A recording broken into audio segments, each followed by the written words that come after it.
Évry pour Manuel Valls, c'est la Corrèze pour François Hollande. C'est son fief, c'est son lieu. Il a été longtemps élu local.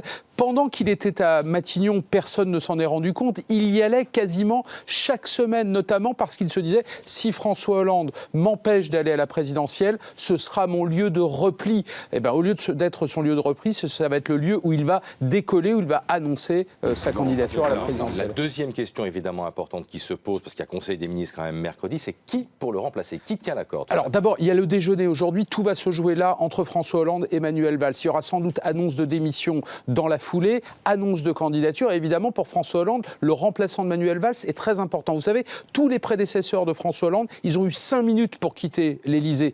François Hollande, il a 5 mois. Il a 5 mois pour réussir d'abord cette fin de quinquennat et sa propre sortie par le haut. Donc la personnalité qui va être à Matignon est très importante. Dans un premier temps, tout était fait pour que ce soit Bernard Cazeneuve. Il l'avait préparé, François Hollande, depuis le premier jour du quinquennat. Souvenez-vous, les affaires européennes, le budget dans un contexte terrible après l'affaire Cahuzac et le ministère de l'Intérieur. C'est-à-dire le parcours initiatique idéal pour faire le dernier Premier ministre du quinquennat. Sauf que nous sommes en état d'urgence, que la menace terroriste est très élevée et que Bernard Cazeneuve, il en a besoin au ministère de l'Intérieur. Alors si c'est pas Cazeneuve, Le Drian. Mais Le Drian n'est pas très chaud. Et puis Le Drian, il a un défaut, il est très proche de Manuel Valls et François Hollande ne veut pas donner l'impression de trop s'impliquer dans cette primaire. Alors du coup, depuis quelques jours, il y a quelques noms que l'on cite. Marisol Touraine, Michel Sapin, des très proches de François Hollande. Marisol Touraine, pourquoi? Parce que la droite va faire campagne sur un sujet notamment qui est la santé et que Marisol Touraine peut être l'instrument pour combattre cette politique-là.